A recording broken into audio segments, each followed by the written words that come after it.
আমতার college মোড়ে বেনর্জির দুর্ঘটনা, নিয়ন্ত্রণ হারিয়ে লরি ধাক্কা মারল একাধিক গাড়িতে, আহত হয়েছেন বেশ কয়েকজন। জানা যাচ্ছে আরামবাগের দিক থেকে একটি লরি আসছিল বাগনানের দিকে। আমতা কলেজ মোড়ে ব্রিজ টপকানোর পরই নিয়ন্ত্রণ হারিয়ে পারে এবং একের পর এক গাড়িকে ধাক্কা মারে।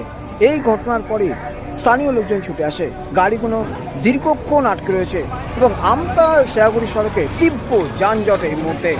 জানা যাচ্ছে একটি লরি নিয়ন্ত্রণ হারিয়ে কলেজ মোড়ের কাছে একটি 4 চাকা গাড়ি ও বেশ কিছু বাইক ও একটি টোটোকে ধাক্কা মারে। এই ঘটনায় আহত হন বেশ কয়েকজন, তাদের দিকে আমতা হাসপাতালে নিয়ে যায় চিকিৎসার জন্য। এই দুর্ঘটনার ফলে আমতা শেয়াগুড়ি সড়কে তীব্র যানজট সৃষ্টি হয়েছে। কল্যাণ অধিকারী, আমতার অনুসারে। এই দুর্ঘটনায় কয়েকজন অল্প বিস্তর আহত হয়েছেন।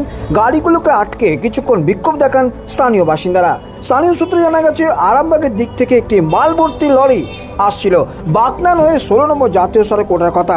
তার আগে আমতা ব্রিজ পার করে কলেজ মোড় যাওয়ার নিয়ন্ত্রণ হারিয়ে একাধিক গাড়ি, বাইক ও টোটোয় ধাক্কা মারে বলে স্থানীয়দের অভিযোগ। যদিও গাড়ির গতি কম থাকায় বড়সড় দুর্ঘটনা থেকে রক্ষা পেয়েছেন স্থানীয়রা, এমনটাই জানাচ্ছেন অনেকে।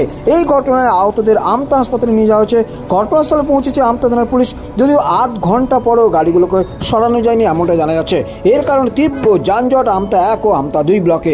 বেতাই ছাড়িয়ে খড়িয়া, অন্যদিকে আমতা নতুন রাস্তা মোড় পর্যন্ত জ্যাম পৌঁছেছে। নাজিয়াল সাধারণ মানুষজন।